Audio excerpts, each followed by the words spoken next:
Assalamualaikum warahmatullahi wabarakatuh. Selamat siang para netizen di mana saja Anda berada. Salam opini rakyat. Pemerintahan Joko Widodo sedang membohongi publik. Tak ada hubungan antara pendangkalan perairan karena sedimentasi dan pasir yang akan diisap. Kebijakan ekspor laut menguntungkan para bohir di sekitar pengusaha. Juga tanda mata untuk Singapura. Saya Anton Septian dan inilah Opini Tempo. Bersilat kata mungkin telah menjadi keahlian Presiden Joko Widodo. Dalam hal ekspor pasir laut, ia menyebutkan yang akan diisap dan dijual ke luar negeri adalah sedimen.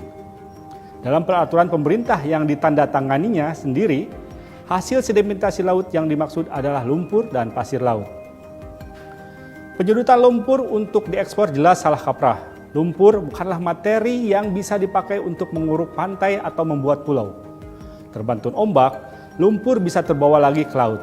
Bahan utama dalam reklamasi bibir laut ataupun pembuatan daratan baru adalah pasir. Material hasil sedimentasi juga tak diminati negara pengimpor. Lokasi pengisapan kersik halus itu jauh dari muara.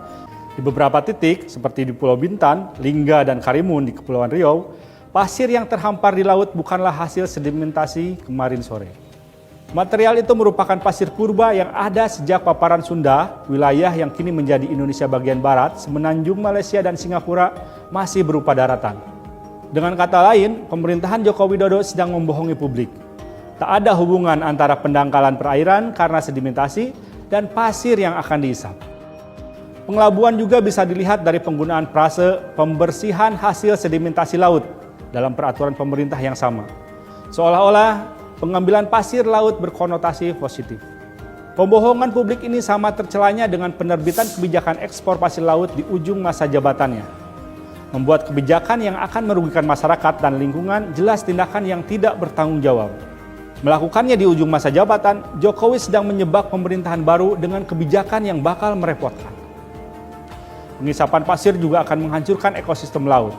Selain itu, pengambilan 17,6 miliar meter kubik sedimen di 7 lokasi yang ditetapkan berisiko mengubah kontur laut sehingga mempengaruhi arus dan gelombang. Pada akhirnya, yang akan terkena dampak adalah daratan. Misalnya, pulau-pulau akan makin ringkih menghadapi abrasi. Masyarakat di tepi laut sudah pasti akan merugi karena pengerukan pasir laut merusak wilayah tangkapan ikan. Sejumlah ahli dan wahana lingkungan hidup Indonesia, lembaga swadaya masyarakat, pernah menghitung biaya pemulihan dampak pengambilan pasir laut 5 kali lipat lebih besar dari keuntungan yang dihasilkannya. Karena itu, Jokowi tak patut menerbitkan kebijakan ini. Apalagi kebijakan tersebut syarat konflik kepentingan. Ada dugaan peraturan ini dikeluarkan Jokowi sebagai karpet merah kepada pengusaha dan pemerintah Singapura dengan harapan mereka bersedia menjadi investor ibu kota Nusantara alias IKN. Negeri Singa diperkirakan akan menggunakan pasir Indonesia untuk memperluas pelabuhan Tuas dan membangun pulau baru di seberang pantai timur negara itu. Menteri Kelautan dan Perikanan Sakti Wahyu Trenggono terang-terangan menyebut Singapura sebagai salah satu negara yang membutuhkan pasir dari laut Indonesia. Ambisi pribadi Jokowi memuluskan pembangunan IKN berkelindan dengan motivasi para politikus dan pebisnis mencari cuan. Setelah keran ekspor dibuka, ada 66 perusahaan yang antri mendapatkan izin ekspor. Di antara perusahaan tersebut, ada yang terafiliasi dengan pejabat yang menerbitkan regulasi ekspor pasir laut. Dengan kata lain, untuk hal yang kedua, para bohir telah mempengaruhi pemerintah membuat kebijakan yang menguntungkan mereka. Ditilik dari sudut pandang manapun, upaya menghidupkan kembali kebijakan ekspor pasir laut ini tak layak diteruskan. Permintaan politikus Partai Gerindra agar ekspor pasir laut ditunda tidaklah cukup. Penolakan tersebut seperti cuci tangan partai yang dipimpin Presiden terpilih Prabowo Subianto itu. Wasangka lain, penolakan disampaikan agar eksportir pasir laut mengikut sertakan pengusaha yang dekat dengan partai mereka.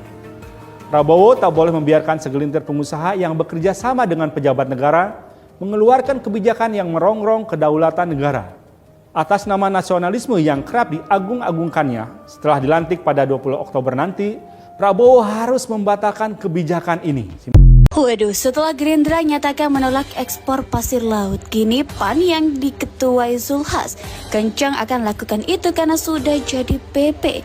Dan karenanya DPR akan panggil Zulkifli atas pernyataannya tersebut. Selain retaknya Gerindra dan PAN, ekspor pasir laut ke Singapura ini juga dikaitkan dengan gratifikasi jet Kaisang dengan pengusaha besar asal Singapura.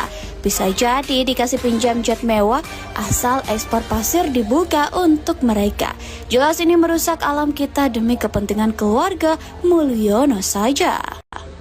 Laut akan marah. Saya berdoa dia akan marah sekali. Dan kemarahan itu akan sampai kepadamu. Alam itu punya caranya membalas kejahatan yang kalian buat kepadanya. Kau aduk-aduk, kau keruk semua hasilnya. Kau buang limbah tambang di darat pun ke laut. Orang gila apa kalian itu? Singapura adalah negara yang ingin memperluas wilayahnya dengan reklamasi dan tentu butuh pasir laut dari Indonesia. Nah, mengapa kemudian Jokowi di penghujung jabatannya ini, di akhir masa jabatannya yang sudah tinggal beberapa puluh hari lagi, mengeluarkan kebijakan yang menurut saya ini adalah keuntungan bagi Singapura. Ini yang mendukung tolak ekspor laut, terima kasih. Ekspor pasir laut ditolak. Ini juga tolak ekspor pasir laut. Semangat Indonesia. Tolak ekspor pasir laut. Ya, ini pandangan kami, kita akan menghadapi sebuah beban dan masalah ekologi laut yang cukup serius ke depan kalau kegiatan ini dilanjutkan. Alhamdulillah dari partainya Pak Prabowo juga meminta untuk tolaklah sebenarnya ya. Ini juga memperlihatkan beda partai, beda pilihan. Politik saat pemilu bukan berarti untuk isu-isu penting, amanat konstitusi, terutama soal pertahanan, keamanan, dan kedaulatan yang di dalamnya menyangkut kehidupan rakyat Indonesia dan tumpah darah Indonesia. Saya merasa agak bahagia di ujung jabatan ini. Ternyata bisa kok, kita tetap dalam satu perjuangan meskipun kita beda pilihan. Hal-hal seperti ini tanpa melihat dari partai apa, fraksi apa, alhamdulillah semua bersuara. Semuanya sama mengatakan tolak ekspor pasir laut. Sekali lagi, itu bukan pasir laut ya. Yang dibuka itu adalah sedimen. Sedimen. Bukan. Nanti kalau diterjemahkan pasir beda loh ya. Sedimen itu beda. Meskipun wujudnya juga pasir. Itu bukan mudik. Itu namanya pulang kampung. Beda. Pemerintah daerah, pemerintah provinsi, pemerintah kabupaten, pemerintah kota, pemerintah pusat, semua harus netral. ASN semua harus netral, TNI semua harus netral, Polri semua harus netral. Hak demokrasi, hak politik setiap orang, setiap menteri sama saja. Yang paling penting presiden itu boleh loh kampanye. Presiden itu boleh loh memihak. Boleh.